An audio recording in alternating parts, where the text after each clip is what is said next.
Это сахар, но в Заинске его называют белым золотом. Ведь, по сути, это стратегический для района продукт. Местный сахарный завод – градообразующее предприятие. И именно с сахаром, а точнее с сырьем для его изготовления сахарной свеклы связана одна из главных местных традиций. Обычно ровно через неделю после того, как будут выкопаны последние сладкие корни, в Заинске масштабно чествуют своих аграриев. Сегодня в этом уютном зале мы чествуем лучших представителей аграрной отрасли Заинского района.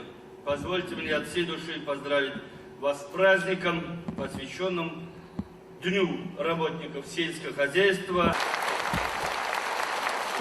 В этом году Заинск может по праву гордиться своими показателями, несмотря на заморозки, которые ударили в начале мая, и засуху, которая не прекращалась на протяжении всего лета. Район смог вырастить и собрать почти 100 тысяч тонн зерна, 227 тысяч тонн сахарной свеклы. И вот это люди, которые достигли таких результатов. Сегодня многие получают награды.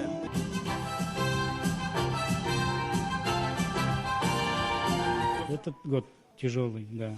Пришлось некоторым хозяйствам пересев делать. Работы много. Бабай работал, отец работал, сейчас вот я. Это уже в крови, когда урожай видишь, уже в поле тянет работать. Это уже словами не объяснить. В республике собрано более 3,5 миллиона тонн зерна.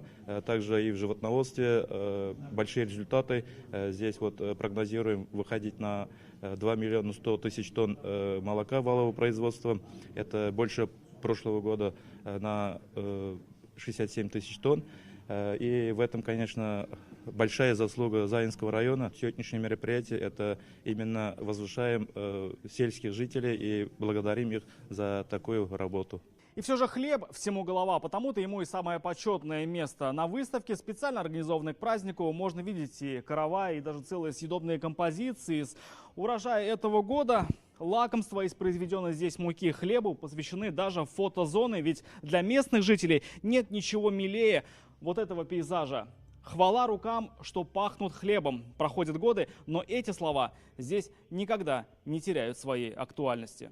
Рамиль Шайдун, Галина Филатов, ТНВ, Заинский район.